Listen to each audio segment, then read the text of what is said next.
Good evening, everyone. Myself, Himanshu, welcomes all of you in All India Mathematics. We are here to just share our opinion, strategies, and plans regarding higher mathematical examinations like CSIR, TIFR, GATE, and other PhD examinations. Here, I am with few of my students, our friends who had already qualified these exams. They will share their plans and guidance in their term during this meeting. So I think Hindi will be comfortable language for everyone, क्योंकि और भी लोग हैं, हमारे ज़्यादा audience Hindi better समझते हैं। तो मैं हिंदी में कंटिन्यू करूँगा, या मैं कहूँ कि मैं ज़्यादा कंफर्टेबल हूँ हिंदी बोलने में। ठीक है, तो बेसिकली यहाँ पर हमारा इकट्ठे होने का एक ही रीज़न है कि हम यहाँ कोई सेलिब्रेशन करने नहीं आए हैं कि जो सक्सेसफुल हैं या जो अभी स्ट्रगलिंग एज में हैं या जो फ्रेशर्स हैं। तो हम यही मान के चलेंगे, चाहे सक्सेसफुल हो, चाहे फ्रेशर हो, चाहे स्ट्रगलिंग हो, सभी एक लेवल पे होते हैं। डिफ्रेंसिएशन हम अपने थॉट्स से लाते हैं। सपोज कोई है जो इसकी इनकम लाखों करोड़ों में है, तो उसे यहाँ पे अपने सोसाइटी में एक सक्सेसफुल इंसान माना जाता है, और हम इसी बेस पे इंसान को जज करते हैं। ये नहीं देखते कि कैरेक्टर कैसा है। सपोज एक एग्जांपल मैं देता हूँ, हमारी इंडियन सोसाइटी की मेंटेलिटी क्या है।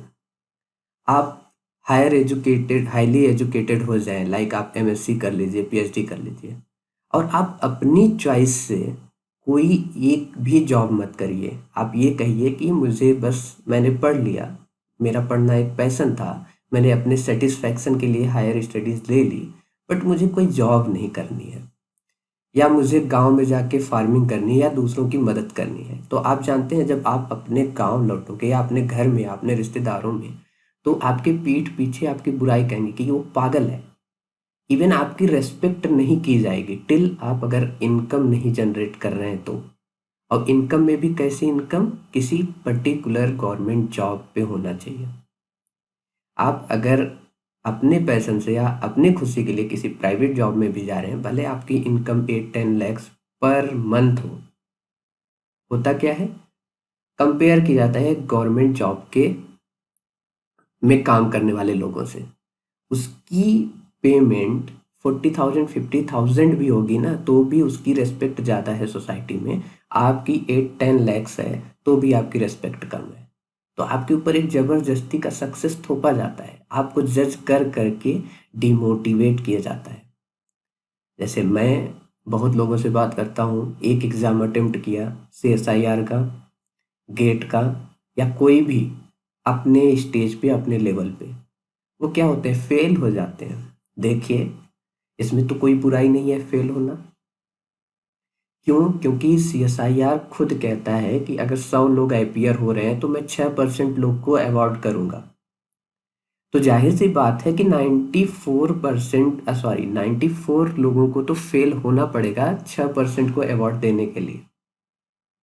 तो अगर आप 94 में से हैं तो आपको ये जज किया जाने लगता है बार बार कि आप अनसक्सेसफुल हो चुके हो, और इसी से परेशान होने लगते हैं आप कि नहीं क्लियर हो रहा है, नहीं क्लियर हो रहा है, नहीं क्लियर हो रहा है।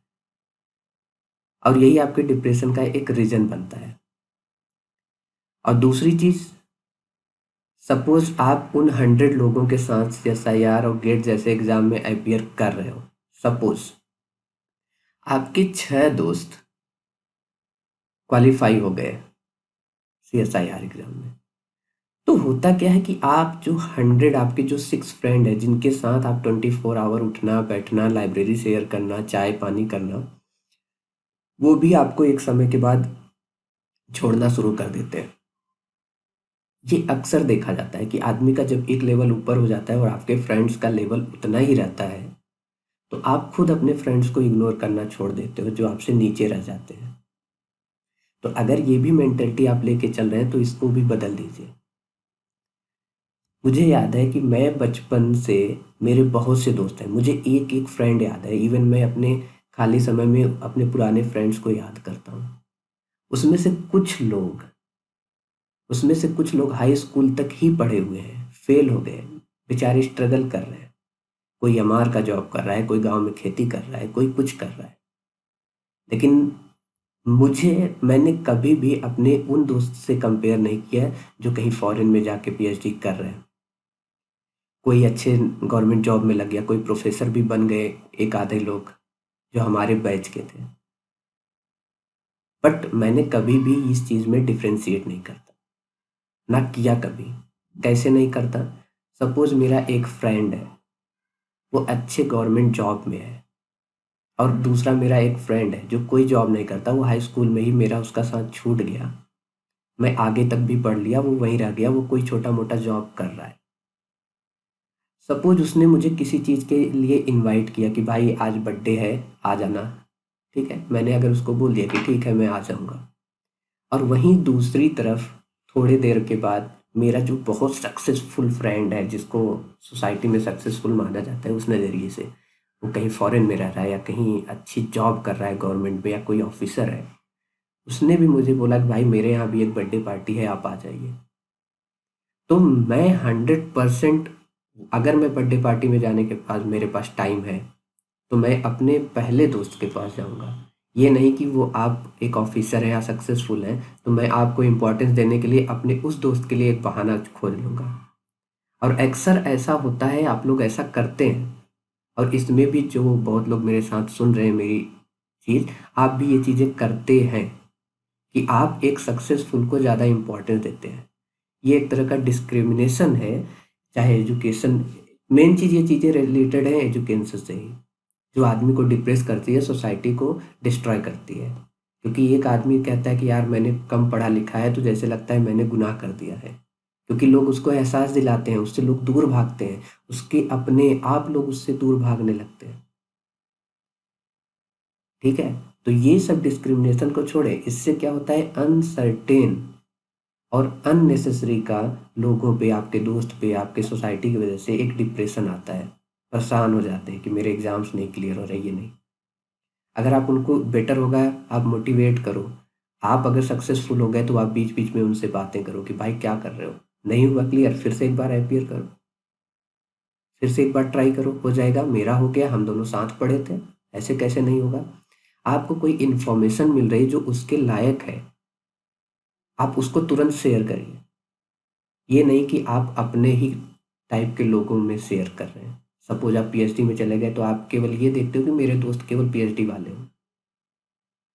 इन चीज़ों से थोड़ा-सा ऊपर उठने की कोशिश करिए, और जितना हो सके उतना इन्फॉर्मेशन शेयर करने की कोशिश किया करिए, और सबसे शेयर करने की कोशिश किया करिए। आपके हाई स्कूल में जो फेल हुए स्टूडेंट्स हैं या आपके फ्रेंड्स हैं और आपके साथ जो पीएचडीज़ कर रहे हैं, दोनों में कोई डिफरेंशिएशन मत रखिए। उसको भी रियलाइज़ हो कि आप आपके दोस्त हैं ये। मैंने यही प्रैक्टिस किया है। मैं मुंबई में था, मैं बहुत कहीं पढ़ाता था, कहीं कुछ करता था। इवन आज भी मैं अ, काम करता हूँ, और मैं चैलेंज कर रहा हूँ कि आप इतने लोग हैं, आप ये बात नहीं जानते होंगे कि मैं करता हूँ। उसका रीज़न है कि मैं अपने आप को रिस्पेक्ट देने के लिए मैं अपनी पोजीशन बढ़ा-चढ़ा के किसी को नहीं बता सकता।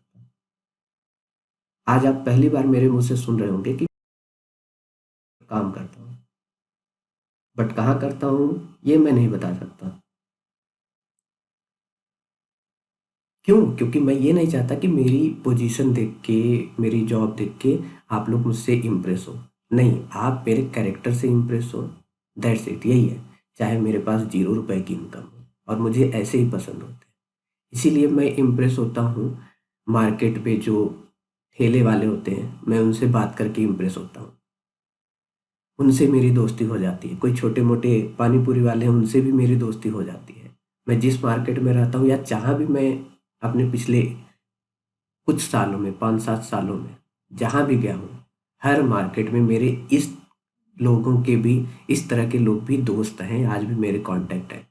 मैं सामने से उनको फ़ोन करके पूछता हूँ, और भाई क्या हाल-चाल है? पानी पूरी का आपका काम सही चल रहा है? वो भी खुशी-खुशी बात करते हैं।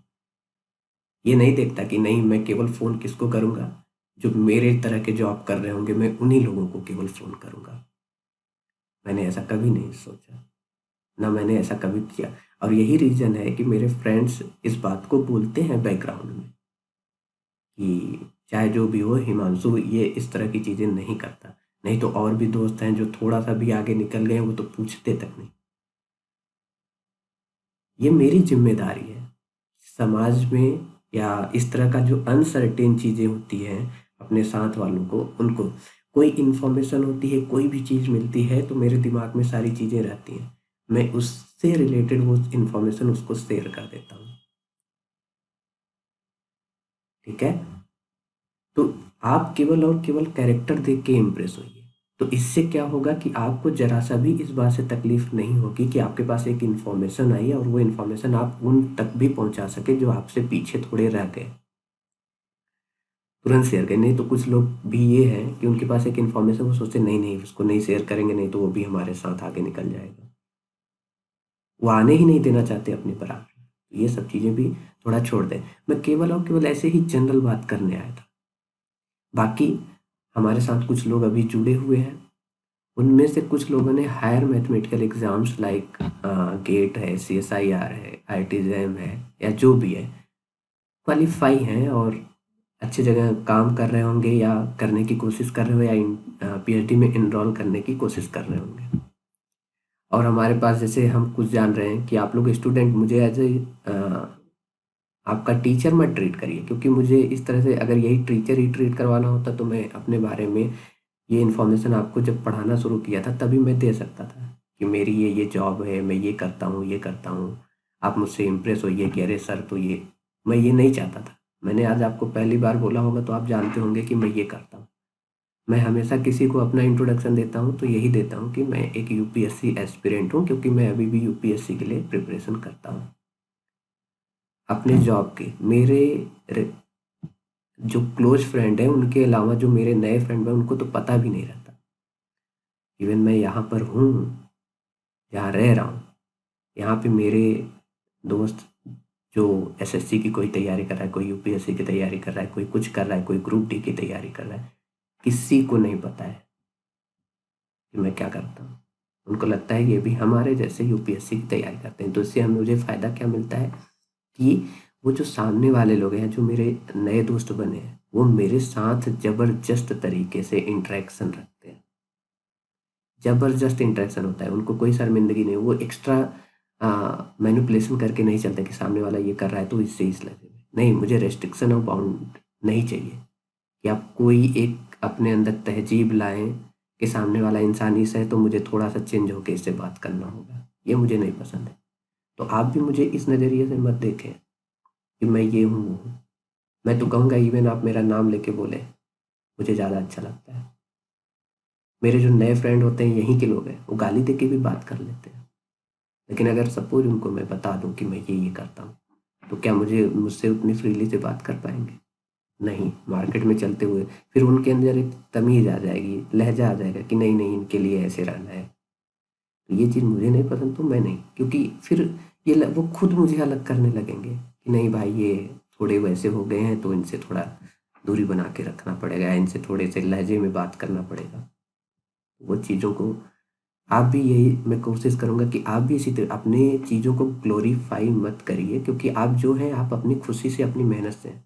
उसको ग्लोरीफाई मत करिए। ग्लोरीफाई मतलब ये होता है कि आप ज़बरदस्ती लोगों को ये बता रहे हैं कि मैं ये हूँ, ये हूँ, ये हूँ, ये हूँ, ये हूँ।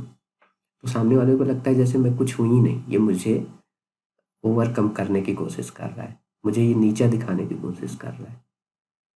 आप जो हैं, जब तक आपसे पूछे ना कोई कि आप क्या हैं, आपका प्रोफ़ेशन क्या है, आपका जॉब क्या है, तो ठीक है, आप उस लहज़े में आप बता दीजिए।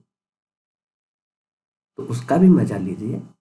आप देखिए कि आप एक पोजीशन पे हैं, उस पोजीशन को छुपा के भी रहिए, तो आपसे लोग कितने अच्छे से इंटरेक्ट करेंगे। लेकिन अगर उसको किसी थर्ड पर्सन से पता चला कि अरे इस पोजीशन, ये तो यार मेरे साथ ऐसा रहता था, तो वो आपकी ज़्यादा रिस्पेक्ट करना शुरू कर देगा। तो इन बातों को भी थोड़ा ध्यान रखें। बाकी मुझे पढ़ाई से रिलेटेड यहाँ पे बहुत ज़्यादा नहीं बोलना है। पढ़ाई का एक ही सीन है कि जब तक सबसे इम्पोर्टेंट चीज़ है टाइम मैनेजमेंट। कोई भी एग्ज़ाम उठा लीजिए, गेट का एग्ज़ाम उठा लीजिए, सीएसआईआर का एग्ज़ाम, अगर आपके पास टाइम मैनेजमेंट नहीं है तो आप ये एग्ज़ाम आपके लिए बहुत टफ हो जाएगा। कुछ लोग 6-6 7-7 साल तक इससे स्ट्रगल करते रहते हैं और कुछ लोग हैं जो फर्स्ट अटेम्प्ट में ही निकाल लेते हैं। तो टाइम मैनेजमेंट जिसके पास है उसके लिए ये सारे के सारे एग्ज़ाम की जो टाइम स्पैन है वो ज़्यादा से ज़्यादा 3-4 मंथ्स की होती है। इससे ज़्यादा कोई भी एग्ज़ाम नहीं लेता। एग्ज़ाम्पल के लिए अगर सीएसआईआर का करूँ तो एक एमएससी एपीयर स्टूडेंट के लिए सीएसआईआर का पूरा सिलेबस 4 मंथ से ज़्यादा का नहीं है। अगर उसने एमएससी पास किया है फर्स्ट क्लास 60% रिजल्ट के साथ, तो इससे ज़्यादा उसका नहीं है टाइम स्पेंड। क्यों? डेली 4 घंटे 5 घंटे पढ़ना मोर देन सफिशियंट हो जाता है। प्रीवियस ईयर एग्जाम्पल सॉल्व करना मोर देन सफिशियंट है। अब जो टाइम मैनेजमेंट नहीं करना जानता वो क्या करता है, वो कहीं से एक क्वेश्चन उठा लेगा रैंडम, उसने थियरी नहीं पढ़ा, सिस्टमेटिक नहीं पढ़ा, एक रैंडम क्वेश्चन उठाता है और उसके बाद वो आ जाता है क्वेश्चन डिस्कस करने। जब आप उससे पूछो कि इसके पीछे की थियरी आपको थोड़ा बहुत पता है, तो वो पढ़ा ही नहीं है सिस्टमेटिक। तो आप रैंडम क्वेश्चन सॉल्व करके केवल समय बर्बाद कर सकते हो। आपको केवल और केवल प्रीवियस ईयर पे ही ध्यान देना होता है, क्योंकि प्रीवियस ईयर क्वेश्चंस हमारे पास इतने ज़्यादा हैं कि आप उसको 2 साल भी बैठ के सॉल्व करो प्रॉपर, नहीं सॉल्व कर सकते। तो नए क्वेश्चंस लेके परेशान क्यों होना? नए क्वेश्चन तो आपका टाइम बर्बाद करने के लिए बनाए ही जाते हैं, उसमें लड़ने लग जाते हैं लोग।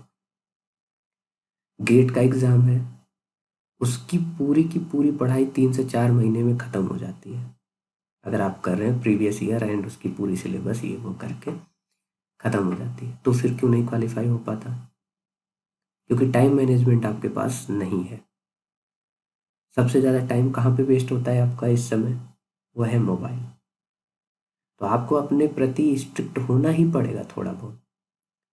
तो स्ट्रिक्ट जब तक नहीं होंगे तब तक सक्सेस नहीं मिलेगी। जो सक्सेस आज के समय में बोला जाता है कि एग्जाम्स क्वालिफाई करो, नौकरी लो, उन्हीं लोग की नौकरी लगती है, उन्हीं के एग्जाम्स क्लियर होते हैं जिनका टाइम मैनेजमेंट जितना अच्छा हुआ वो।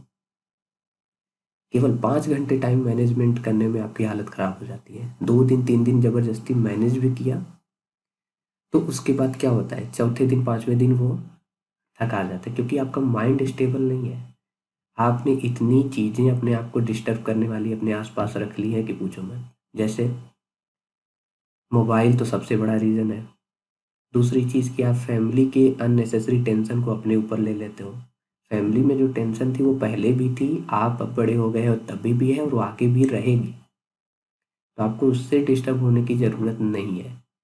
फैमिली में टेंशन किन किन बातों से आती है? सबसे बड़ा होता है फाइनेंशियल प्रॉब्लम। फाइनेंशियल प्रॉब्लम को कभी भी अपने ऊपर हावी होने नहीं देना है। मैं देखता हूँ कुछ लोग हैं एमएससी करने के बाद कुछ जॉब छोटी मोटी पकड़ लेते हैं 5,000 10,000 की। अब 5,000 तो उनसे पूछो कि भाई आप तैयारी कर लो ना 4 महीने अच्छे से। नहीं नहीं, फैमिली पे प्रेशर है, मुझे उनको संभालना है।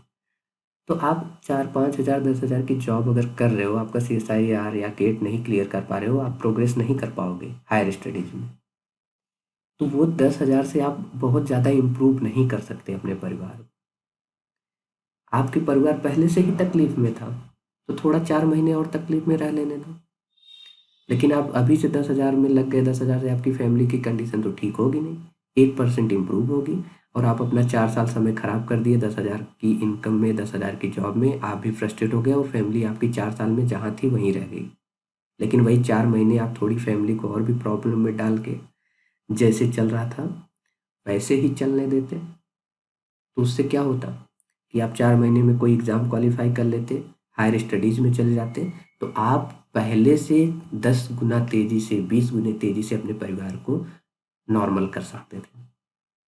तो ये बहाना गलत है कि आप जॉब फैमिली सँभालने की वजह से ये थोड़ी सी 4 महीने और तकलीफ़ दे दीजिए मास्टर्स के बाद।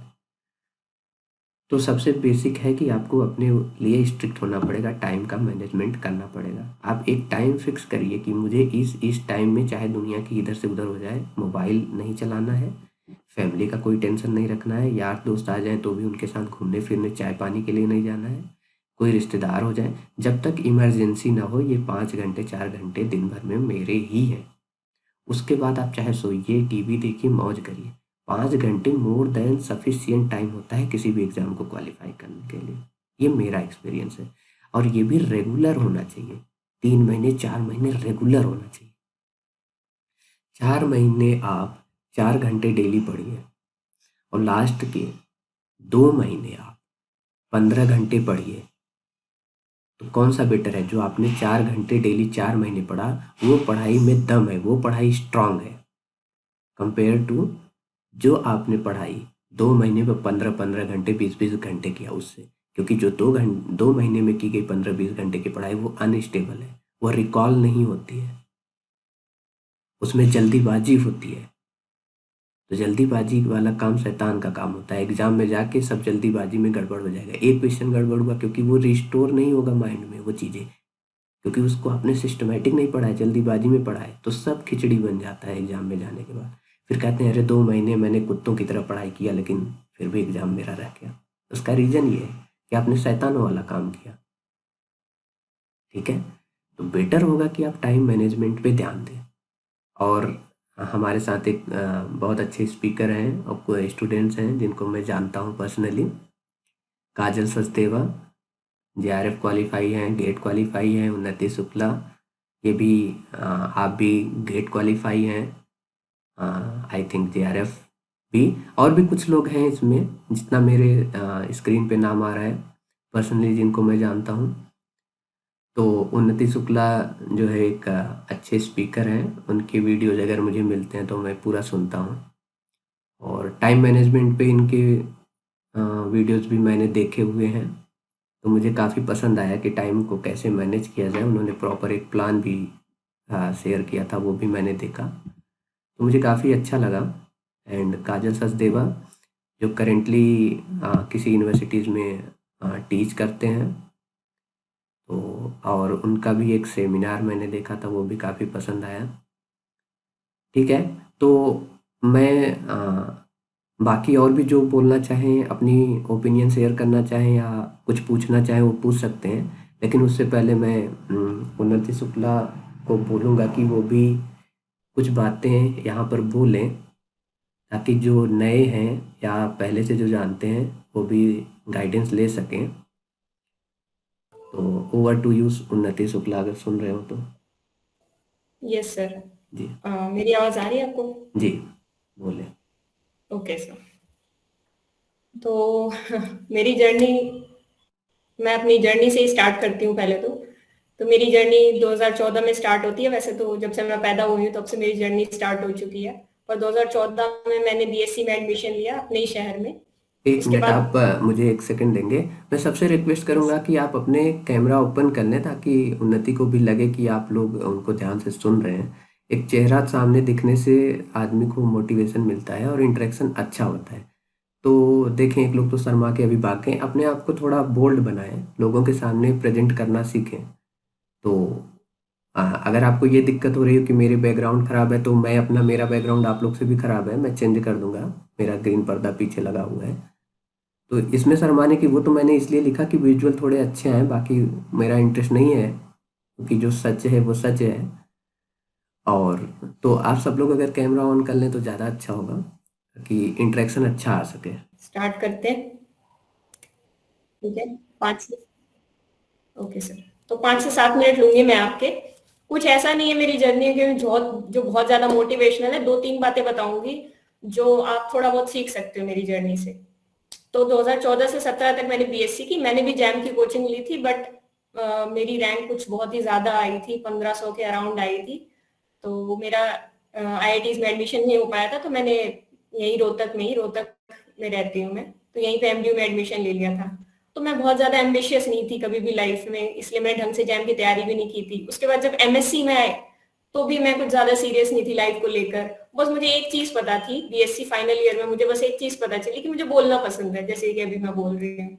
मुझे स्पीकिंग करना पसंद है। जब मैं ऑडियंस के सामने जाती हूँ, तो मुझे काफ़ी मोटिवेटेड फील होता है, और मैं लोगों की एक तो हेल्प करना पसंद है, तो किसी भी तरह की, जैसे अभी सर मेंशन कर रहे थे कि लोगों की हेल्प किया करो, तो अगर मुझे कुछ पता है तो पर्सनली मैं हमेशा शेयर कर देती हूँ लोगों से, ये बिना सोचे कि वो मेरा कॉम्पिटिटर है जो भी है, क्योंकि मैं मानती हूँ कि अगर मेरी किस्मत में है तो मुझे मिलेगा, और आपकी किस्मत में है तो आपको मिलेगा। तो मुझे अपने बारे में बस 2 चीज़ें पता थी कि मुझे स्पीकिंग पसंद है और मुझे लोगों की हेल्प करना पसंद है। इससे ज़्यादा मैं अपने बारे में कुछ भी नहीं जानती थी और आज भी वही सच है एक्चुअली।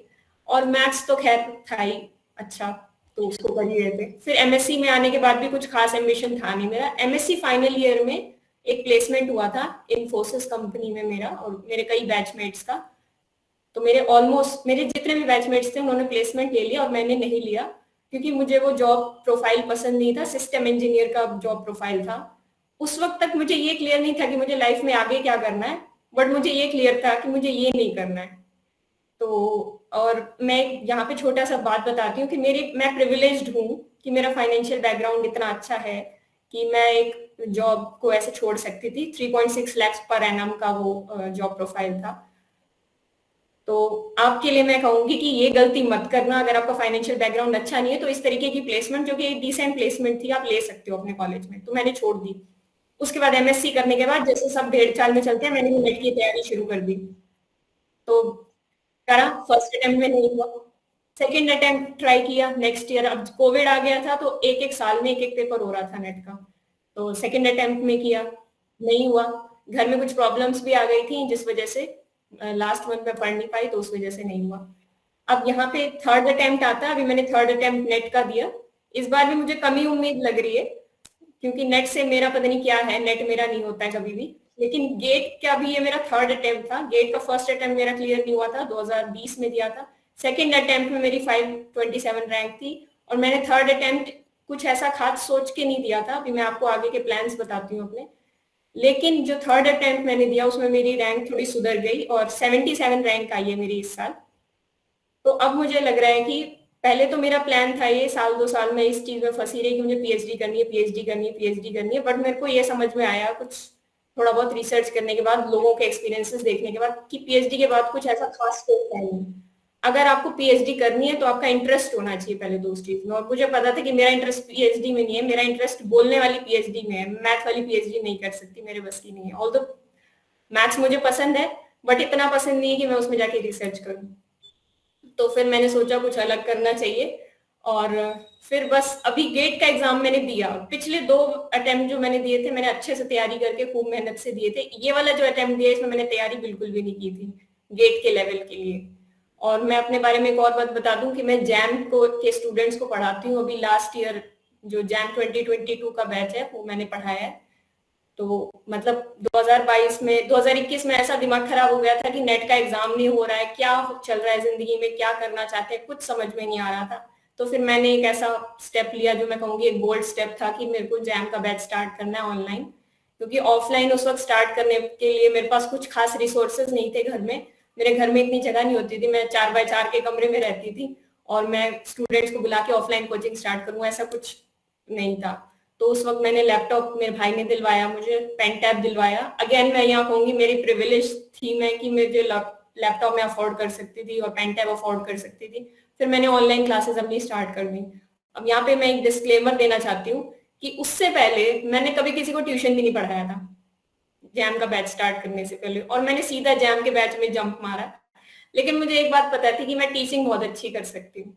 और जो मैंने पहली क्लास ली जैम की उसमें इतना अच्छा रिस्पॉन्स आया बच्चों का कि बच्चों ने काफी तारीफ की पढ़ाने के तरीके की। फिर वहां से कॉन्फिडेंस बूस्ट होना शुरू हो गया और फिर मतलब पीछे नहीं मुड़ के देखा, फिर बस पढ़ाते चले गए। और आज मैं अपने रिजल्ट से खुश नहीं हूँ इतनी ज्यादा जितनी आज मेरे जैम के स्टूडेंट्स का रिजल्ट आया है। और उसमें से 2 स्टूडेंट्स की बहुत अच्छी रैंक आई है, एक की 180 अराउंड आई है और एक की 268 अराउंड। उनके लिए मैं बहुत खुश हूँ कि उनकी मेहनत और मेरे पढ़ाया हुआ किसी स्टूडेंट की मतलब इतनी अच्छी रैंक आई।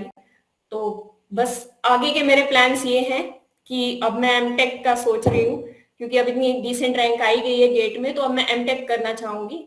एमटेक और पीएचडी के लिए मैं थोड़ा सा आपको गाइड कर देती हूँ। अगर आपको सच में लाइफ में जल्दी कुछ चाहिए तो आपको एमटेक प्रेफर करना चाहिए एमएससी के बाद। एमटेक 2 या 3 ब्रांचेस है जिसमें आप कर सकते हो। तो scientific computing and industrial mathematics IIT Madras में है, दूसरा है खड़गपुर में डाटा प्रोसेसिंग और तीसरा है गुवाहाटी में डाटा साइंस। तो इन 3 में से जो मैथ्स वाले स्टूडेंट होते हैं वो एलिजिबल होते हैं। तो मेरा इंटरेस्ट एमटेक की तरफ इसलिए है ज्यादा क्योंकि इस फील्ड में ज्यादा स्कोप है। और जैसे हम लोग कहते हैं कि गेट करने का क्या फायदा है, गेट करने का सबसे बड़ा फायदा हम मैथ्स वालों के लिए यही है कि हम एमटेक कर सकते हैं। आप 2 साल अपनी ज़िंदगी के थोड़े डेडिकेटेडली दो और उसके बाद आपको एक अच्छा प्लेसमेंट मिल जाएगा।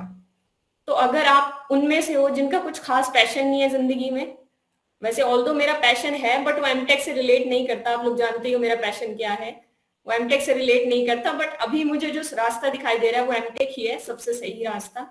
तो आप उन लोगों में से हो जिनको अपना पैशन नहीं पता है और फाइनेंशियल कंडीशन और आपका पैशन ये रिलेटेड नहीं है अभी आपकी लाइफ में, तो मुझे लगता है आपको गो विद द फ्लो करना चाहिए। और अगर आपके पास आपको लगता है इतना टाइम है कि आप पीएचडी कर सकते हो, असिस्टेंट प्रोफेसर की जॉब के लिए वेट कर सकते हो, मतलब एक लंबे प्रोसेस में अगर आप खींचना चाहते हो और आपके पास इतना पेशेंस है, तो आप फिर इस फील्ड में जाओ, पीएचडी वाली में। आपका रिसर्च में इंटरेस्ट होना चाहिए। अदरवाइज आपको लगता है आपको रिजल्ट जल्दी चाहिए, तो आप फिर एमटेक वाली फील्ड में जाना प्रेफर कर सकते हो। तो एमटेक ऐसी फील्ड है जिसके बारे में कम बात की जाती है, अब वैसे भी ज्यादा करने लगे हैं लोग, पर बहुत पहले तो बहुत कम की जाती थी। बस आईआईटी वाले जो एमएससी पास आउट्स होते थे वही ज्यादा एमटेक में एडमिशन लेते थे। बट इसका जो 95% है, इसका जो प्लेसमेंट रेट है काफी अच्छा है, तो आप एमटेक प्रेफर कर सकते हो। और गेट की तैयारी आप एमएससी से ही स्टार्ट कर दो तो आप जल्दी सेटल हो जाओगे। बस सबसे बड़ी प्रॉब्लम पता है क्या होती है बीएससी एमएससी जब आप कर रहे होते हो, कि आपको जल्दी से सेटलमेंट नहीं मिलता, तो आप थोड़ा सा जल्दी सेटलमेंट ढूंढने की कोशिश करो लाइफ में। और बस ठीक है। और अगर आपके लिए सेटलमेंट इतना जल्दी मैटर नहीं करता तो आप पीएचडी की लाइन में जा सकते हो। मैं असिस्टेंट प्रोफेसर इसलिए बनना चाहती थी, जब मैंने अपना प्लेसमेंट छोड़ा था बैक इन 2019, मैं 19 की पास आउट हूँ, इन्फोसिस कंपनी वाला, तो मुझे लगता था कि मुझे टीचिंग करनी है तो मैं नेट की तैयारी कर लूंगी और मैं असिस्टेंट प्रोफेसर बन जाऊंगी। पर जब इस फील्ड में कूदे ना, तो पता चला इतना सिंपल नहीं है, इतना चीजें सिंपल नहीं है कि आप डायरेक्टली बन जाओ। तो फिर किसी ने मुझे बनाया ही नहीं असिस्टेंट प्रोफेसर, तो मैं कैसे बनती? तो मैं खुद ही बन गई, मैंने ऑनलाइन कोचिंग स्टार्ट कर दी और जितनी भड़ास थी सारी निकाल दी पिछले 8 महीनों में 2022 के स्टूडेंट्स को पढ़ाकर। और आज बड़ा अच्छा फील हो रहा है, मेरा रिजल्ट आया, उनका रिजल्ट आया, तो मतलब आज तो एक्साइटमेंट का लेवल डबल है। और सर ने ये इतनी अच्छी मीट भी ऑर्गेनाइज की है और बहुत अच्छी अच्छी बातें बताई है सर ने, तो उनको फॉलो करो। और मेरी तरफ से टिप यही होगी कि मेरी जर्नी से अगर कुछ सीखना है तो आप ये सीख सकते हो कि आप रिस्क ले सकते हो लाइफ में। आई थिंक सबसे बड़ा रिस्क मैंने अब तक जो लिया है वो ये जैम का बैच स्टार्ट करके लिया है, और उसके लिए तो मुझे कोई ना अफसोस है, ना कोई गम है, ना कोई खुशी है जो मैंने इन्फोसिस वाली प्लेसमेंट छोड़ी थी, क्योंकि मेरे को पता था मेरे पापा ठीक है, मेरा फाइनेंशियल बैकग्राउंड ठीक है, तो वहां पे कुछ ऐसा खास नहीं था। तो बस ठीक है, चल रहा है, जिंदगी चल रही है। ओके, तो आपने अच्छा सा एक्सप्लेन किया, थैंक यू। और किसी को कुछ होगा तो वो पूछ लेंगे बाद में भी। हाँ, कुछ पॉइंट आफ्टर जैसे बीएससी आपके भी गेट होता है मैम? आफ्टर बीएससी भी गेट होता है मैम? आफ्टर बीएससी हम मैथ्स बीएससी एमएससी वाले नहीं कर सकते, हमें मास्टर्स करनी पड़ेगी, एमएससी के बाद ही कर सकते हैं हम लोग। बीटेक वाले डायरेक्ट अपनी बैचलर की बात कर सकते हैं, हम लोग एमएससी की बात कर सकते हैं, बट ये ज्यादा लंबी जर्नी नहीं है।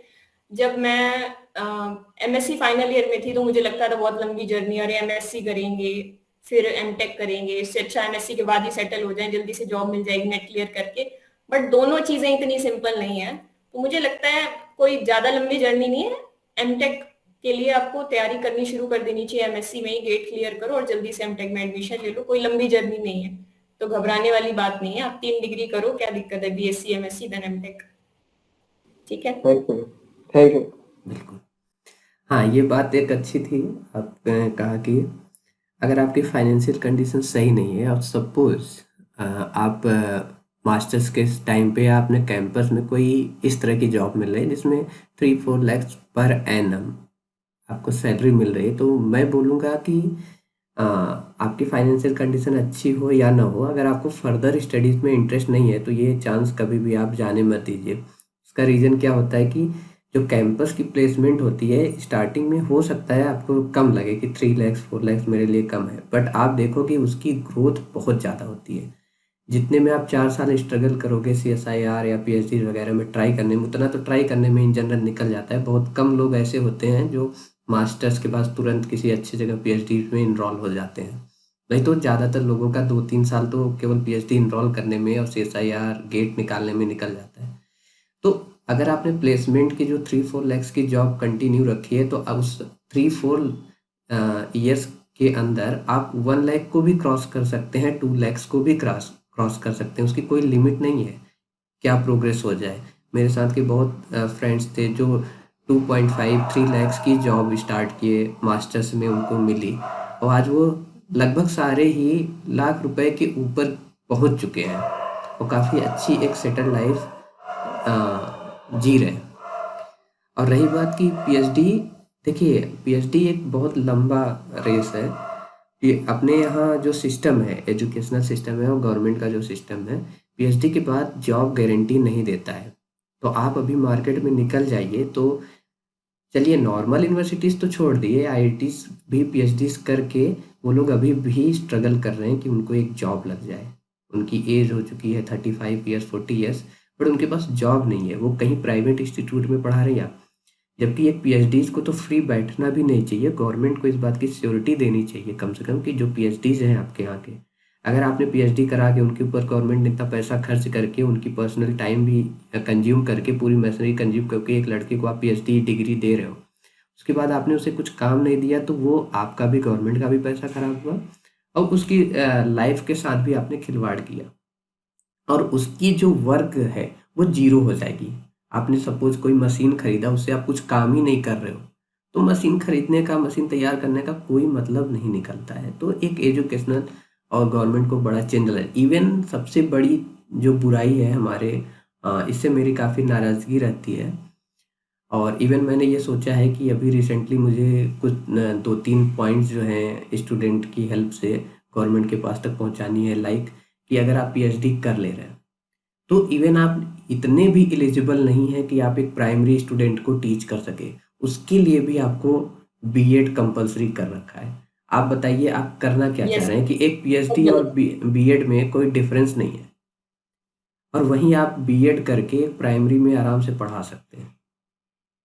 तो गवर्नमेंट को तो कम से कम ये रूल होना चाहिए कि आप बीएड से अगर कोई बड़ी डिग्री लेके आ रहे हैं तो उसके नीचे के सारे एग्जाम्स में वो पीएचडी वाला कैंडिडेट एलिजिबल होना चाहिए। इवन मेरी तो ये कहना है कि पीएचडीज को डायरेक्ट कुछ चीज़ों में एग्जम्प्ट कर देना चाहिए। लाइक इंटरमीडिएट में जो लेक्चरर्स होते हैं, आप उनके लिए एक एग्ज़ाम लेते हैं, जबकि एक पीएचडी स्टूडेंट काफ़ी हाईली क्वालिफाइड होता है, उसकी सीएसआईआर जो कि उससे भी टफ, उससे भी अच्छा एग्जाम वो क्वालिफाई किया रहता है पहले से ही। आप उसको इंटरमीडिएट तो छोड़िए, आप प्राइमरी के स्टूडेंट के लायक भी नहीं समझ रहे हैं। तो ये एक बहुत बड़ा ड्रॉबैक है हमारे एजुकेशन सिस्टम में और गवर्नमेंट में, और इस पर कोई ध्यान नहीं देता। बट ठीक है, हम लोग इस पे बाद में चर्चा करेंगे।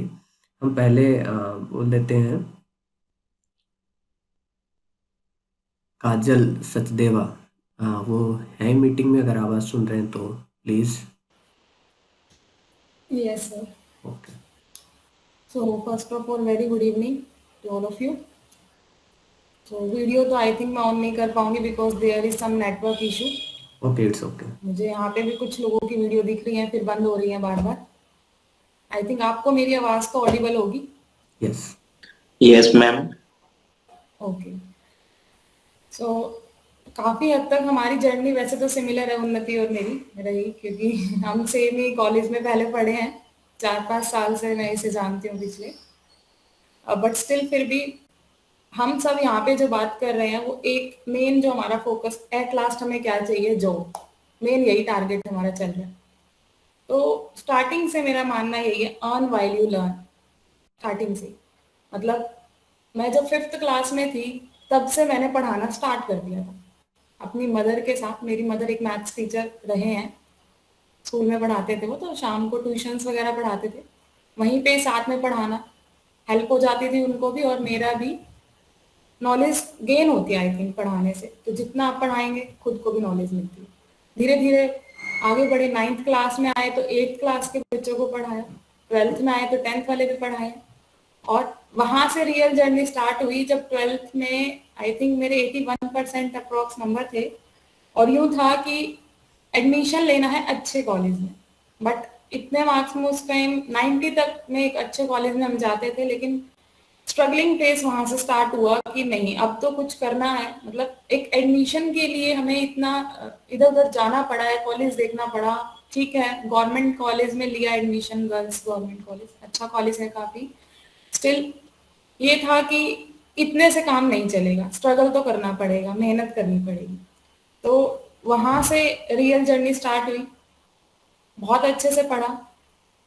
बीएससी लास्ट थर्ड ईयर में जब आए तो आईआईटी जैम के लिए भी प्रिपेयर किया, कोचिंग की, और क्लियर भी हुआ, क्वालिफाई हुआ, इवन एडमिशन भी लिया, लेकिन एडमिशन कैंसिल करवा दिया क्योंकि एमडीयू से पढ़ी हूँ मैं, उस यूनिवर्सिटी से, वहाँ पे मेरी अच्छी रैंक चल रही थी बीएससी में।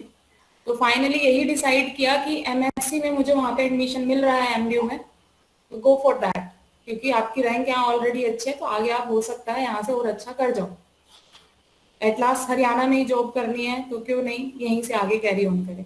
बट मैं यही कहूंगी अगर आपको अपॉर्चुनिटी मिलती है तो एडमिशन लो आईआईटी में भी, क्योंकि वहां से जो आपको एक्सपोजर मिलेगा वो एक्सपोजर यहाँ रह के इतना नहीं मिल पाए।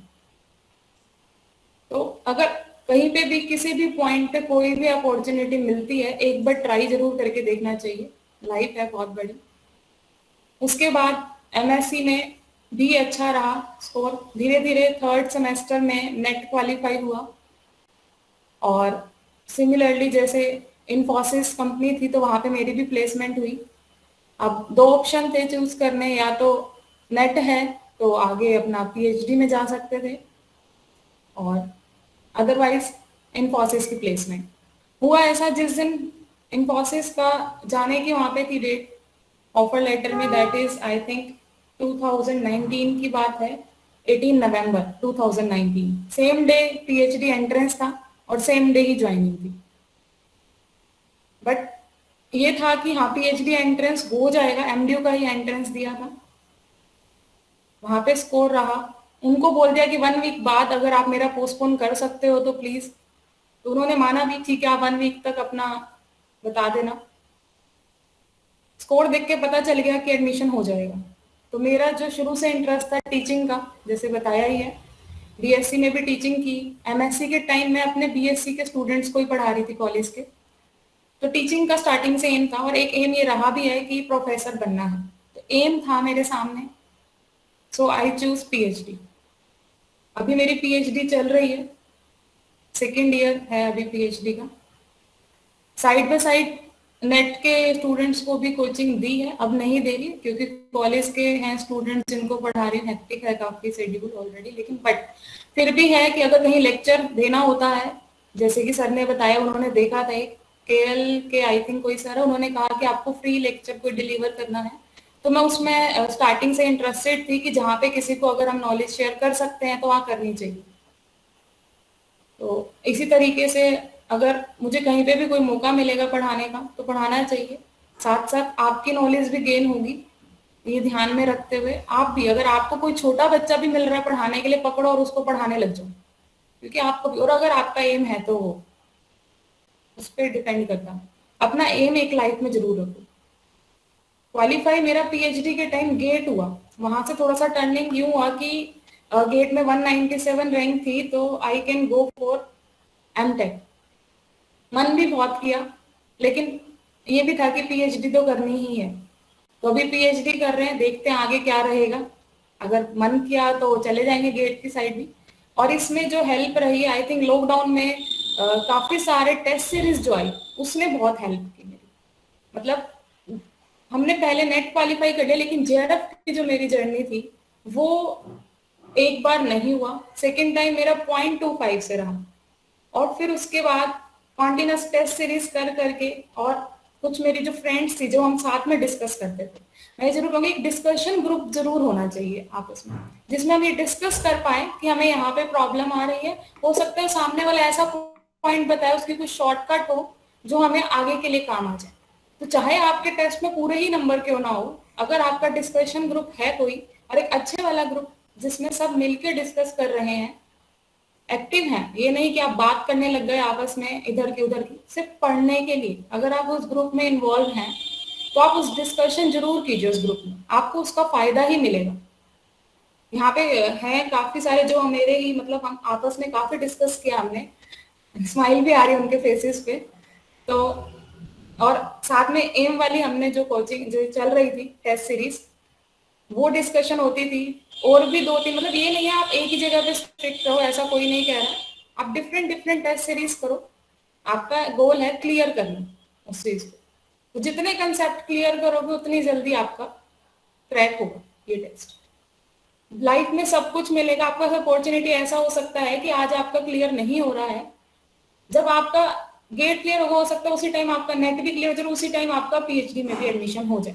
एक ही बार में आपको बहुत सारी चीजें मिलेंगी, फिर आपको चूज करना पड़ेगा। अगर आप कॉन्टिन्यूस एफर्ट्स के साथ लगे हुए हैं तो आप लाइफ में कुछ भी अचीव कर सकते हैं। कोई भी यहाँ पे एवरेज नहीं होता, कोई भी यहाँ पे लो नहीं होता, कोई भी यहाँ पे हाई नहीं होता।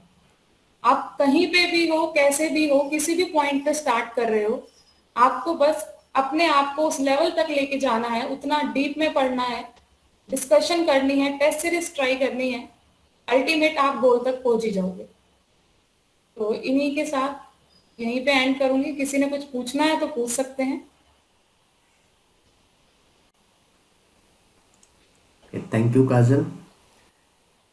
एक चीज ठीक है, इसमें ऐड ऑन करने से पहले बोलूँगा कि मैंने शुरू में ही बोला था कि don't treat me as a sir, professor, teacher like this. अगर आप नाम लेके मुझे 2 बार जैसे उन्नति है काजल, तो मुझे ज़्यादा अच्छा होगा। मैं इससे रिलेटेड एक स्टोरी शेयर करना चाहूँगा। जब मैं एक बार ऐसे ही दिल्ली में आया, मुझे मतलब ठीक है, मैं जॉब पे था, जो भी है, तो मेरा ऐसे सडन प्लान बना कि मुझे इस एरिया में रुकना है, और मैं मुंबई से दिल्ली आया और मुझे रूम नहीं मिल रहा था, और मैं ऐसे उस जगह पे घूम रहा था, तो एक मुझे जानने वाला मिल गया। कहा, अरे सर आप यहाँ क्या कर रहे हैं? उन्होंने कहा, यार मुझे इधर ही रूम चाहिए, तो कहीं देख लो अगर कुछ मिल जाए। तो उसने ये बोला कि मैं तो रहता हूँ लेकिन मैं अपने लिए, लेकिन आप अगर मेरे साथ रहना चाहते हो तो मैं आपको रख सकता हूँ। तो उसमें क्या हुआ कि मैंने बोला कि देखो ठीक है, मैं थोड़ा बिंदास टाइप का हूँ, तो आपको प्रॉब्लम नहीं होनी चाहिए, मैं कोई डिस्टर्ब नहीं करता। कहा नहीं नहीं। फिर उसने क्या किया, मेरा जो भी ट्रॉली बैग वगैरह था वो खुद लेके गया और रूम में रखा, बड़ी रिस्पेक्ट दी। मैंने उसको पहले ही उसी समय बोल दिया कि इतना फॉर्मेलिटी करने की ज़रूरत नहीं है मुझसे, क्योंकि मैं इस बात की चैलेंज देता हूँ कि जब हम अलग होंगे तो उस समय तुम मुझे गालियाँ दे रहे होगे, और यही हुआ कि 20 दिन 25 दिन बाद वो मुझे सर कहाँ, पहले दिन सर मैं था उसके लिए, और 20 दिन 25 दिन जब मेरे साथ रह लिया तो मतलब उसके लिए मैं एक हॉस्टल जैसे टाइप का लड़का हो गया। गाली दे के बुलाना, ये बुलाना। कहा कि भाई इतना बिंदास और इतना हंसमुख, इतना मौज में रहने वाला मैंने पूरी ज़िंदगी में किसी को नहीं देखा। मैं कहा यही मुझे चाहिए था। मैं तुम्हारे साथ, मैं एक स्टूडेंट के साथ नहीं रह पाऊँगा, मैं कहीं दूसरी जगह देख लूँगा। अगर मुझे सामने वाले को मैं ये देखूँ कि तुम स्टूडेंट हो, मैं पढ़ाते समय भाई मुझे जो आ रहा है मैंने दे दिया, बात ख़त्म। उसको अपने सर पे लाद के मत चलो कि नहीं नहीं सर हैं तो अरे यार, तो फिर मेरे लिए आप ट्रबल खड़े कर दोगे। कहीं मैं निकला मार्केट में, दिख गए स्टूडेंट, तो मुझे अब आपके हिसाब से रहना पड़ेगा कि नहीं मेरे स्टूडेंट है। मैं ये केयर नहीं करता, मेरे स्टूडेंट हो चाहे जो भी हो। तो मैं ज़्यादा करके बहुत ही कम ओकेजन्स पे मैं फुल पैंट पहनता हूँ, नहीं मैं हाफ पैंट ही पहन के घूमता हूँ, चाहे स्टूडेंट हो चाहे कोई भी मिल जाए। मुझे मार्केट में जैसे खाना है वैसे खाऊंगा, जैसे हो हल्ला करना है मैं वैसे ही करूँगा अपने ग्रुप में, विदाउट केयरिंग कि मेरे अगल बगल स्टूडेंट है। तो ये हालत होती है। मुझे वो अच्छा नहीं लगता कि मैं किसी को देख के सामने अपने आप को थोड़ा सा बदल के रहूँ, फिर मज़ा नहीं आता। चलें ठीक है, कोई बात नहीं। हाँ, और एक इम्पॉर्टेंट बात जैसे काजल ने बोली कि एक अच्छा ग्रुप होना सबसे ज़्यादा ज़रूरी है। अगर आप स्टूडेंट लाइफ में हैं और आपके अच्छे फ्रेंड्स हैं, तो आप एवरेज हैं, तो आपको जो आपका ग्रुप है वो अच्छा मिलने से आपको एक काफ़ी अच्छे लेवल पे पहुंचा सकता है बहुत ही कम समय में। और दूसरी चीज़ उन्होंने जो एक बोला वो अच्छी बात यह है कि डिस्कशन हमेशा करते रहना चाहिए। जैसे मैंने काफ़ी लोगों को देखा है कि वो अपने आप को भरा हुआ मान के चलते हैं, बाल्टी भरा हुआ लेके चलते हैं कि नहीं नहीं मुझे इससे ज़्यादा आता है तो मैं इसकी बात नहीं सुनूंगा। अपने एवरेज स्टूडेंट जैसे उसके मार्क्स कम आ रहे हैं तो बोलते हैं कि नहीं इससे मुझे सीखने की ज़रूरत नहीं है, अगर वो एक्सप्लेन कर रहा है उसको अंडर एस्टिमेट कर देते। ये सबसे बुरी चीज़ है। लाइक मुझे ये कभी फीलिंग नहीं आई, मैं कोई एक प्रॉब्लम है, अरिथमेटिक का प्रॉब्लम है या इंटीग्रेशन का प्रॉब्लम है, तो मैं उसे अपने समझने के लिए मैं बहुत अच्छा किससे सीखता हूँ, जो 11-12 स्टैंडर्ड में आईटीज़ वगैरह की तैयारी कर रहे हैं, आईटी जेई की, वो बहुत स्ट्रांग होते हैं इंटीग्रेशन वगैरह करने में। तो अगर मेरे इस लेवल पे मेरा कोई इंटीग्रेशन फंसता है तो मैं उनको पूछता हूँ, ये नहीं कि वो मेरे बारे में कह रहे सर इतना पढ़ लिए उनको इंटीग्रेशन। अरे भाई इंटीग्रेशन मैंने समझ लिया, मैं उसके कैलकुलेशन में मैं भी अच्छा नहीं हूँ और आज भी अच्छा नहीं हूँ, तो मैं उनसे पूछ लेता हूँ। टाइम डिस्टेंस का क्वेश्चन सबसे फास्ट और अच्छा कौन कर सकता है? जो आपके 9th 10th के होंगे उनसे, तो उनसे ही ट्रिक भी मिल जाता है सीखने को उनसे। तो अगर आप शर्माओगे तो आप अपना लॉस कर रहे हो, अगर आप किसी दूसरे बंदे को अंडर एस्टिमेट कर रहे हो तो अपना लॉस कर रहे हो। जैसे मैं जब लेक्चर पढ़ाया तो मुझे ही बीच बीच में कितने लोगों ने कुछ चीज़ें बताई कि सर ये ऐसे भी किया जा सकता है, तो उससे मेरी चीज़ वो मैंने नोट कर ली, वो ऐड अप हो गई। अगर मैं ये सोच के चलता कि अरे इनको तो मैं पढ़ा रहा हूँ, ये कैसे बता रहे हैं, या इग्नोर कर देता, तो मैंने वो भी ध्यान से सुना, उसको भी नोट किया और वो सही भी है। तो आप अंडर एस्टिमेट करोगे तो अपना ही लॉस करते हो। हमेशा अपने आप को खाली मान के चलो, चाहे वो आपसे कोई सीनियर बोल रहा हो उसको भी ध्यान से सुनो, जूनियर बोल रहा है उसको भी ध्यान से सुनो। इस बात की मैं गारंटी दे रहा हूँ, कुछ न कुछ आपके अंदर ऐड होगा, कुछ न कुछ ऐड होगा। लाइक एग्जाम्पल के लिए मैं देखूँ, आप ट्रिग्नोमेट्री पढ़ लेते हो या अरिथमेटिक पढ़ लेते हो, मैं आज भी इतनी इन्फॉर्मेशन आपको बता सकता हूँ जो आपने कभी सुनी नहीं होगी। आप कहोगे ये तो मैं पढ़ते पढ़ते बूढ़ा हो गया, लेकिन ये चीज़ें हमें नहीं पता, जबकि 9th में ही ये चीज़ें पढ़ी हुई हैं। ऐसे तो मैंने कभी सोचा नहीं, ऐसे तो मैंने मैथमेटिक्स किया नहीं। तो इस समय मेरा क्या है कि मैं ज़्यादातर इसी तरीके के काम में इन्वॉल्व हूँ, जैसे जो रिसर्च बेस्ड हो, मैथ्स को अलग तरीके से देखना। तो उसके लिए मैं अलग से एक मेहनत कर रहा हूँ, बाद में वो सारी मेहनत मैं पब्लिश करूँगा, बट उसमें अभी बहुत वक्त है।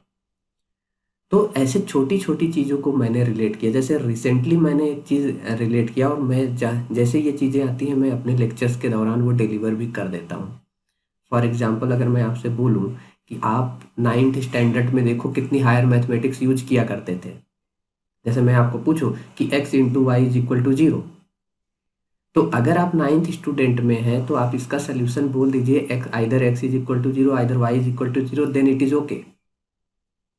लेकिन अगर आप एमएससी और आफ्टर बीएससी ये बात बोल रहे हैं, either x is equal to 0 either y is equal to 0, तो यहाँ से भाई फिर मेरा दिमाग खराब हो जाएगा।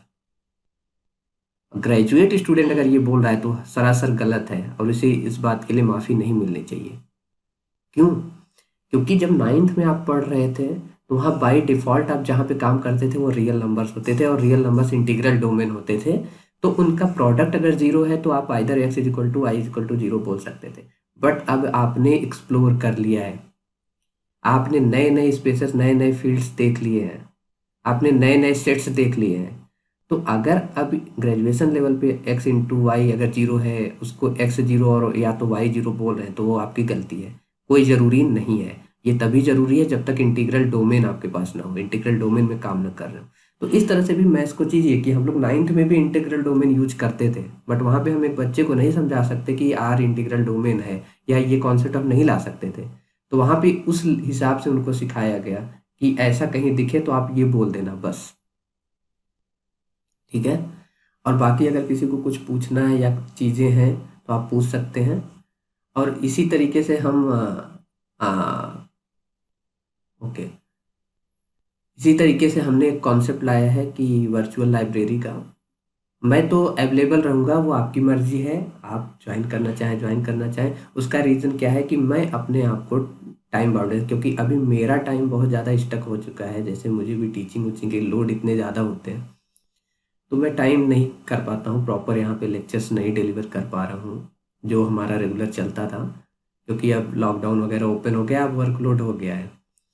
तो इस वजह से मैं अपने लिए एक अपने आप को पंक्चुअल बनाने के लिए मैंने जो स्पेयर टाइम होता था पढ़ाने उड़ाने के बाद, काम करने के बाद बचता है, वो मैं इधर उधर ख़त्म करता था। तो मैंने सुबह और शाम का 2 सेशन, तो वो मैं अपने लिए ला रहा हूँ, क्योंकि मुझे पढ़ना ही है।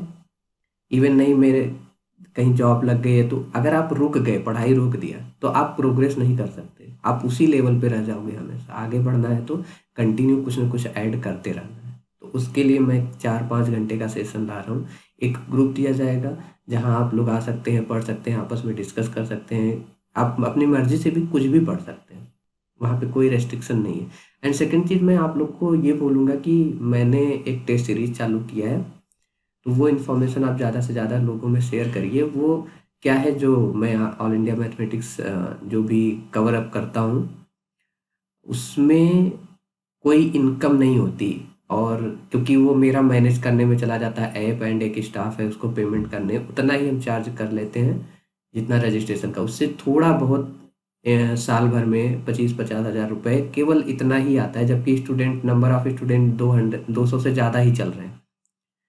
बट इतना वो भी मैंने ये डिसाइड किया है कि उससे जितना भी पेमेंट और खर्चे करने के बाद जो भी मेरे पास अमाउंट बच जाएगी, उस अमाउंट को मैं एक टेस्ट सीरीज के थ्रू बच्चों को ही दे दूंगा।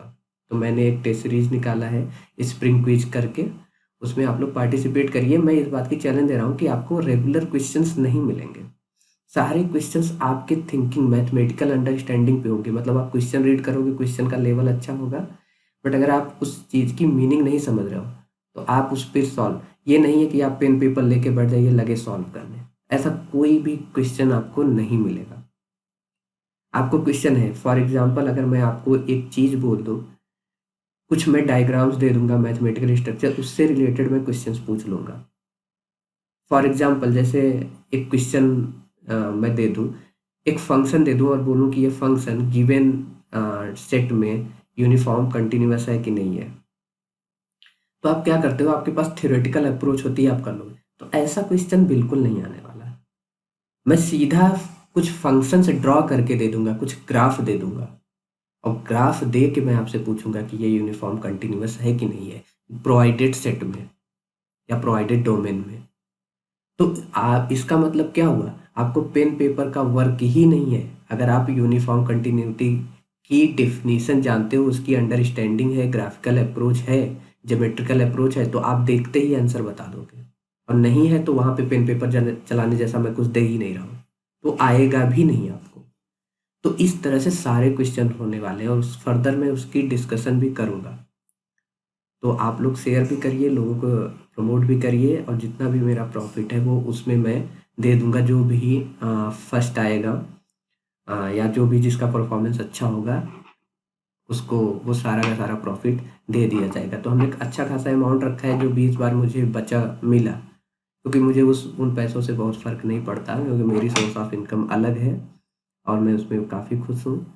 वो तो जस्ट हेल्प के लिए। इवन मेरा फ्यूचर प्लान है कि एक समय आए तो उसको मैं जितना रिड्यूस कर सकूँ उतना रिड्यूस करूँ। मैं फ्री तो नहीं करूँगा, उसका रीज़न है क्योंकि अगर मैंने फ्री में कर दिया तो वो उसकी वैल्यू जीरो हो जाएगी, उसको कोई रिस्पेक्ट नहीं देगा, लोग ऐसे ही आएंगे, ज्वाइन करके छोड़ देंगे, भूल जाएंगे।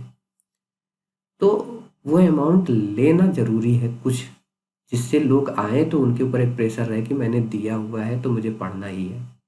फ्री की जो चीज़ होती है वो बेकार हो जाती है, तो वो मेरा कॉन्सेप्ट नहीं है फ्री देने का। लेकिन हाँ, उसको मैं जितना कम से कम हो सकेगा वो करने की कोशिश करूँगा, डिपेंडिंग ऑन वेबसाइट, वो अलग बात है। तो चलिए आज का मीट इतना ही है, और अगर कोई कुछ शेयर करना चाहता है तो फ्रैंकली बोल सकता है, वो भी यहाँ पे अपनी बात रख सकता है। कोई कुछ पूछना चाहता है तो वो भी पूछ सकता है। सर हाँ जी। सर जैम के लिए ड्रॉप लेना सही रहेगा या नहीं? ये उन्नति मैम अगर गाइड कर दें तो ज़्यादा सही होगा।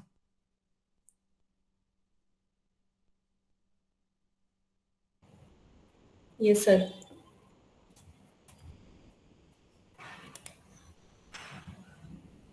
यस आकाश, ये तो आपके बैकग्राउंड पे थोड़ा बहुत डिपेंड करता है। आप मेरे से पर्सनली बात करना तो मैं आपको बताऊंगी। ड्रॉप करना एक बहुत अच्छा आइडिया तो नहीं होता, बट आपका क्या बैकग्राउंड है, आप कैसे पढ़ते हो, क्या कितना पढ़ रखा है आपने, उस चीज पे थोड़ा बहुत डिपेंड करता है। बिल्कुल नहीं पढ़ रखा तो भी करने वाले करते हैं। अब जैसे पिछली बार 2022 का स्टूडेंट है मैंने, उसने ड्रॉप लिया था, और मतलब जब मैंने क्लासेस स्टार्ट की तभी उसे लगा कि उसने ड्रॉप सिर्फ इसीलिए लिया कि उसको क्लासेस मिल गई थी। उसका पहले जैम का कोई प्लान नहीं था, मतलब उसको जून तक ये भी आइडिया नहीं था कि आईआईटी लेनी चाहिए, नहीं, वो तो अपने कैलकाटा यूनिवर्सिटी में खुश था एडमिशन लेके। फिर उसने ड्रॉप लिया, उसको समझ में आया कि नहीं मुझे आईआईटी करनी है, और फिर उसके अंदर जो बर्निंग डिजायर था, पहले आप अपने आप से ये पूछो आपके अंदर वो बर्निंग डिजायर है क्या। अगर मैं अपनी बात करूं तो बीएससी के टाइम पे जब मैं प्रिपेयर कर रही थी, मेरे अंदर कोई बर्निंग डिजायर नहीं था जैम के लिए। तो आप अपने आप से पहले ये क्वेश्चन पूछना कि आपके अंदर वो बर्निंग डिजायर है क्या। तो जो मैं मेहनत का एग्जांपल दे रही हूँ वो सच में जितना मैं पढ़ाती थी उससे डबल पढ़ता था, और अभी उसकी रैंक 168 आई है, विच इज कमेंडेबल, और उसने 8 महीने में जो किया है सब कुछ किया है। तो ये 2-4 चीजें हैं जो डिपेंड करती हैं, बाकी आप मेरे से पर्सनली बात करना तो इस पे हम थोड़ी सी डिसाइड करेंगे। ठीक यस, है। मेन चीज़ यही होती है कि अगर आप किसी ऑप्शन कोई डिसीजन ले रहे हैं और जिस पर्पज के लिए ले रहे हैं तो उसके लिए ऑनेस्ट हैं कि नहीं है। आप अगर सोच रहे हैं कि मुझे ड्रॉप लेके आईआईटी जेईई की प्रिपरेशन करनी है और आप फिर से वही लापरवाहियाँ कर रहे हैं जो आपने पीछे की और जिसकी वजह से आपका आईआईटी जेईई नहीं हो गया, तो वो बेकार है। तो आपको इतना अपने ऊपर स्ट्रिक्टनेस लगा के चलना होगा कि नहीं, इस बार मुझसे लापरवाही नहीं होगी, अगर मैंने ड्रॉप लिया है तो आईआईटी में मेरा गुड रैंक आना ही चाहिए। बहुत ही वर्स्ट केस में भी आपका क्वालिफाई होना चाहिए। तो अगर आपके अंदर ये है तो ड्रॉप कर सकते हैं, बट फिर भी मेरा भी यही सजेशन रहता है कि किसी भी एग्ज़ाम के लिए आपको ड्रॉप करने की ज़रूरत नहीं है।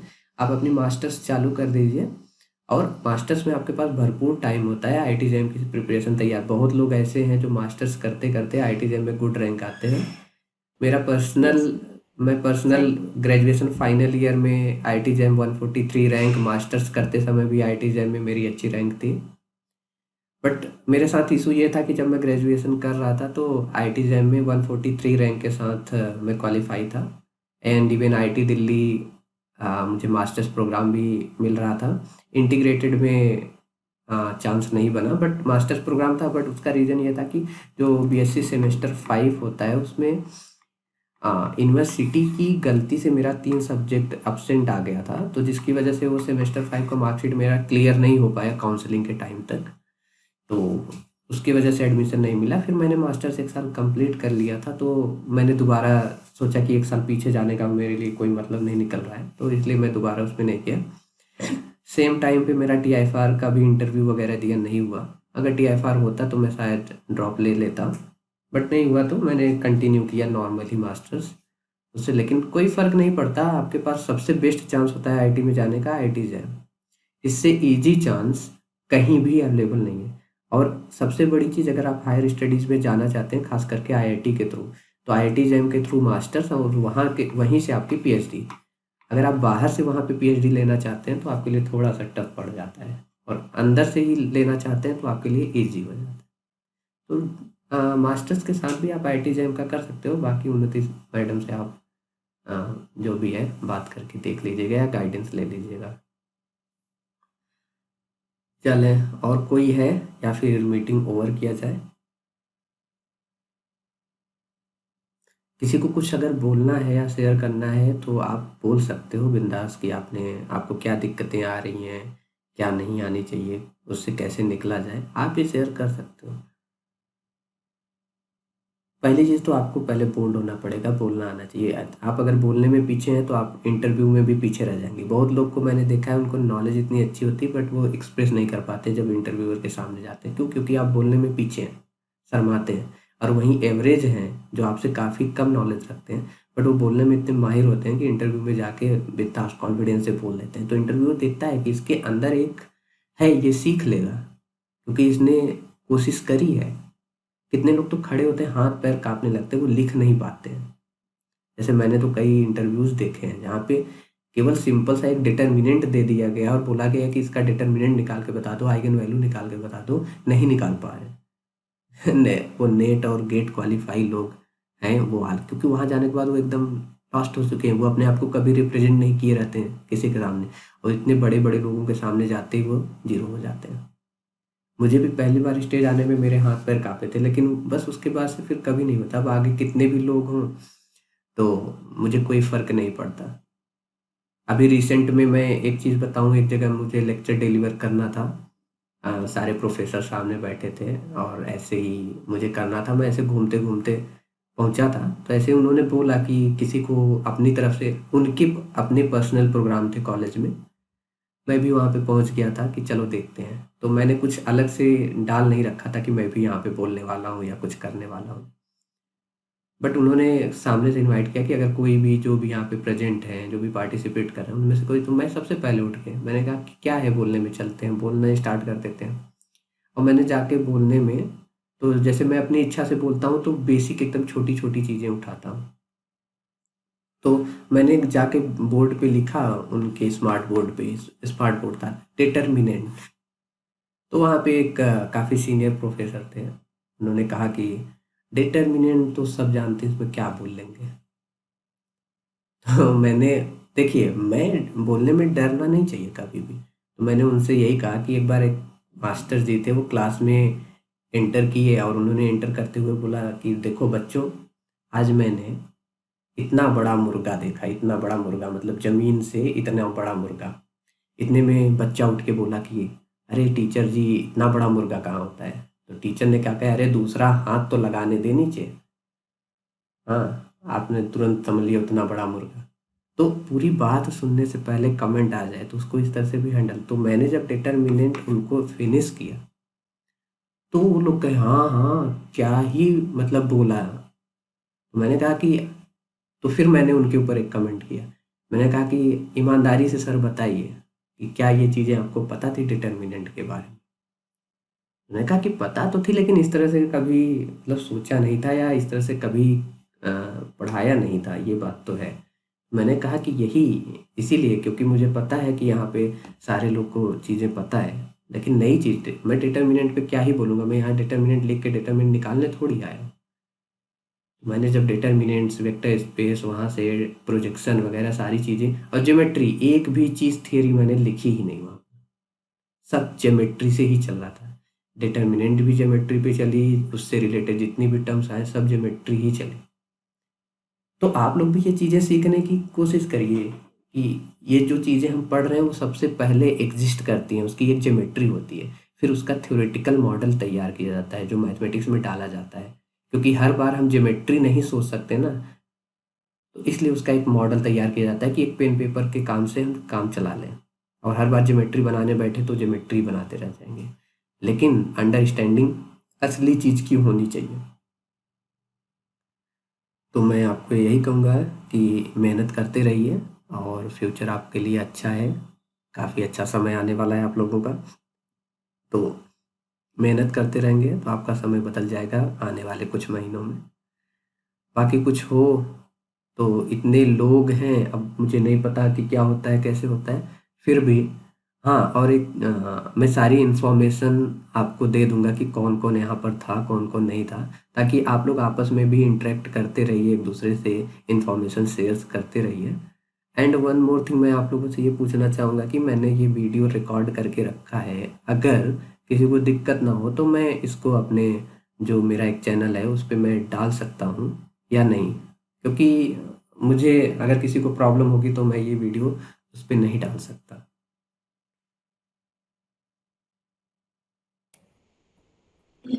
फिर कोई प्रॉब्लम नहीं है। प्रॉब्लम नहीं है सर। ओके, तो मैं ये वीडियो भी एडिट करके, जो भी इसमें थोड़ा बहुत प्लस माइनस होता है करके, और वीडियो के डिस्क्रिप्शन में मैं सारे जो भी प्रेजेंट है उनके ईमेल आईडीज, एंड कोशिश करूँगा कि आपके कॉन्टैक्ट नंबर भी लेके डिस्क्रिप्शन में डाल दूँ कि आप लोग आपस में शेयर कर लो। आई थिंक ईमेल आईडी सही होगा, ईमेल आईडी से कांटेक्ट करना, कांटेक्ट थोड़ा रिस्की हो जाता है। ओके, चलें, good yes bye, sir. Bless you. बाकी चीज़ें जो भी है फ्यूचर में हम डिस्कस करते रहेंगे। चलें, thank you. Thank you so much sir. Thank you sir. Thank you sir. Thank you sir मेरा एक क्वेश्चन था। हाँ जी, बोल दीजिए। जैसे मैं ज्योमेट्री के क्वेश्चन करने में थोड़ा सा मुझे हेजिटेशन होता है। मैं क्वेश्चन को देख के समझ तो लेती हूँ, बट अगर मैं स्टेटमेंट मुझे दे दी जाए तो मैं सॉल्व नहीं कर पाती। हम्म तो मुझे अब समझ नहीं आ रहा कि मैं कैसे इसको इम्प्रूव करूँ, क्योंकि मुझे 9 to 12 टीचिंग करनी है, हम्म तो दैट्स व्हाई। 9 to 10 के लिए देखें, कोई भी चीज़ यही एक दिक्कत होती है। जैसे फॉर एग्जांपल अगर मैं क्वेश्चन दे रहा हूँ आपको, ठीक है, यस। 9th-10th में ज़्यादा करके वो थीरम्स होते हैं ज्योमेट्री से रिलेटेड, कॉर्ड है, रेडियस है, इनसे related I think yes, questions and होते हैं ना। 12th में भी क्वेश्चंस हाँ हैं 3D डायमेंशन, हाँ जी, वो वेक्टर कैलकुलस। तो वही चीज़ होती है कि आपको सब्जेक्ट की अंडरस्टैंडिंग अच्छी होनी चाहिए। आपको कॉर्ड दिया है, डायमीटर दिया है, रेडियस है, उनका रिलेशन है, तो उनकी अंडरस्टैंडिंग बेसिक्स एकदम स्ट्रांग होनी चाहिए। तभी आप नए स्टेटमेंट को बिना कभी पढ़े आप प्रूफ कर सकते हैं। बाकी कुछ नहीं है। तो आपको एक बार दो बार अच्छे से पहले ही पढ़ना पड़ेगा। आप अगला लेक्चर ले रहे हैं तो उससे रिलेटेड जितने भी टर्म्स हैं, कहीं भी डाउट है, उस चीज़ को क्लेरिफाई करिए, उसको एक्सप्लोर करिए और धीरे धीरे प्रैक्टिस पे ही समझ है। ऐसा नहीं है कि आप पढ़ा रहे हो तो सारी चीज़ें आती ही हो, धीरे धीरे ही इम्प्रूवमेंट आती है। समझ रहे हैं ना बात को? ओके हाँ, जी जी सर। क्योंकि आप कितना भी, जैसे आप ये बोल रहे हैं, जैसे फॉर एग्जांपल मैं बोलूँ कि जैसे पीएचडी कोई कर लिया, कोई टीचिंग करने लग गया, आईआईटी में प्रोफेसर है, तो जो आईआईटी में प्रोफेसर है वो कि उसकी इस फील्ड बहुत स्पेसिफिक हो जाती है। तो अगर आप झटके में उससे कभी भी ऐसा क्वेश्चन ला के दे दीजिए, बैंकिंग का ला के दे दीजिए, या फिर ज्योमेट्री का आप जो बोल रहे हैं वो ला के दे दीजिए, तो उसको तो पढ़े 20 साल हो गए हैं, 30 साल हो गए हैं, लेकिन आप दोगे तो उसके अंदर फिर भी इतना कॉन्फिडेंस रहता है कि वो उस चीज़ को कर ले जाएगा, क्योंकि उसकी पढ़ाते पढ़ाते अंडरस्टैंडिंग इतनी डेवलप हो जाती है कि चीज़ पीछे की चीज़ या उससे नीचे की चीज़ें वो उस पर फुल कॉन्फिडेंट होता है करने के लिए। समझ गए? तो प्रैक्टिस ही आपको हेल्प कर सकती है उस चीज़ से बाहर निकलने के लिए। Okay sir, thank you. Hello sir. हाँ, सर वो नीट का एग्जाम क्लियर करने के बाद जो पीएचडी के लिए इंटरव्यू होता है, उसका एक्सपीरियंस आपका है तो सर थोड़ा बताएं। इंटरव्यू बहुत रैंडम होता है। मैं पर्टिकुलर नहीं बता सकता कि इस तरीके से इंटरव्यू आप दोगे तो निकल जाएगा, बहुत रैंडम होता है। वो डिपेंड करता है कैंडिडेट और जो भी वहाँ पे बेंच आपका इंटरव्यू ले रही है, उस पर डिपेंड करता है। ऐसा नहीं है कि मुझसे कोई क्वेश्चन पूछा गया इंटरव्यू में तो एग्जैक्ट उसी तरह का क्वेश्चन आपसे भी पूछा जाएगा, नहीं। सपोज आप जा रहे हो, आप तो पहले आपसे टॉपिक पूछा जाता है कि आप किस टॉपिक पे, हर जगह ये पूछा जाता है, आपका चॉइस पूछा जाता है, तो आप जो चॉइस देते हो तो उसमें आपको अच्छी नॉलेज होनी चाहिए। और कोई भी चॉइस दे दीजिए, जो उसका सबसे जीरो लेवल का क्वेश्चन होता है वहीं से स्टार्ट होता है आपका इंटरव्यू। ये तो कॉमन है। सपोज अगर आप रियल एनालिसिस बोल रहे हैं, तो अगर कोई स्टार्ट करेगा रियल एनालिसिस, तो रियल एनालिसिस में बेसिकली क्या होती है, कंटिन्यूटी आप पकड़ लीजिए, वहीं से आपका शुरू होता है। तो आपसे पहले ही पूछ दिया जाएगा कि कंटिन्यूटी की डिफिनेशन लिख दीजिए या बोल दीजिए। ज़्यादा करके लिखवाते हैं, अच्छे इंस्टीट्यूट में जाओगे तो कोई भी चीज़ बोलना नहीं है, लिखना होता है, ताकि वो आपकी मिस्टेक्स देख सकें। तो आपसे लिखवाएंगे, फिर उसी पे एग्जाम्पल पूछेंगे। हाँ, उसके बाद आप कोई एग्जाम्पल दोगे तो उसी एग्जाम्पल में अदर क्वेश्चंस पूछेंगे, यही एग्जाम्पल क्यों लिया, इसकी ये प्रॉपर्टी बता दो। सपोज आपने एक कंटिन्यूअस फंक्शन दे दिया, तो उसी में अगली प्रॉपर्टी वो पूछे कि क्या ये यूनिफॉर्म कंटिन्यूअस है तो कहाँ पर है, क्या ये आपने जो फंक्शन लिखा है इसको ड्रॉ कर सकते हो, ऐसे पूछ देंगे उसका बाउंडेड वेरिएशन ज़रा बता दो, उसका वेरिएशन टोटल कितना है वो बता दो। तो इस तरीके से एक ही आपके एग्जाम्पल पे 10 क्वेश्चन वो बना लेंगे। तो यही होता है कि आप क्वेश्चंस अगर उनको कोई एग्जाम्पल दे रहे हैं तो ऐसा एग्जाम्पल दीजिए कि जिसके बारे में आपको फुल कॉन्फिडेंस हो। ऐसा नहीं कि उनको इम्प्रेस करने के चक्कर में आप कंटिन्यूअस फंक्शन बोलते बोलते एकदम हैवी कोई फंक्शन बोल दिया, ना तो उसकी यूनिफॉर्म कंटिन्यूटी का जवाब दे पाए आप, ना उसकी वेरिएशन बोल पाए आप, इस तरह से कुछ नहीं बोल पाए तो आपका गया। ईजी, जितना ईजी हो सके उतना ईजी जाओ। तो अगर कंटिन्यूअस फंक्शन का एग्जांपल बोलना है तो कोई कांस्टेंट फंक्शन बोल के जाइए। तो कांस्टेंट फंक्शन में वो क्या ही बोल लेगा, यूनिफॉर्म कंटिन्यूटी भी आप बता लेंगे, उसकी वेरिएशन भी बता लेंगे, जो चीज़ पूछेगा वो भी बता देंगे, क्योंकि उसके बारे में आपको पूरा नॉलेज है। तो उन्हें बदलना पड़ेगा, तो वो जितनी बार वो क्वेश्चन बदलने की कोशिश करेंगे उतना। तो आपको क्वेश्चन का एग्जाम्पल ऐसा देना होता है कि वो उस पे क्वेश्चन तो करे लेकिन उसके बारे में आपको इन्फॉर्मेशन होनी चाहिए। मतलब आप ये कोशिश करिए कि इंटरव्यूअर आपके आंसर के हिसाब से क्वेश्चंस करे। सपोज आपने कोई एग्जाम्पल उनको बोला, उन्होंने क्वेश्चन किया, आपको नहीं आया, तो वो तुरंत एग्जाम्पल बदल देगा। तो जैसे ही नया क्वेश्चन दे देगा, और जैसे जैसे नए जितना नया क्वेश्चन आप अटेम्प्ट करोगे उतना आपके ऊपर रिस्क जाता है। तो जहाँ से वो शुरुआत हो ना, ज़्यादा से देर उसी लूप में आपको रहने की कोशिश करना है। उनके फ्रेश क्वेश्चंस की शुरुआत या नए टॉपिक की शुरुआत कम से कम रखनी होती है। समझ गए? Yes sir.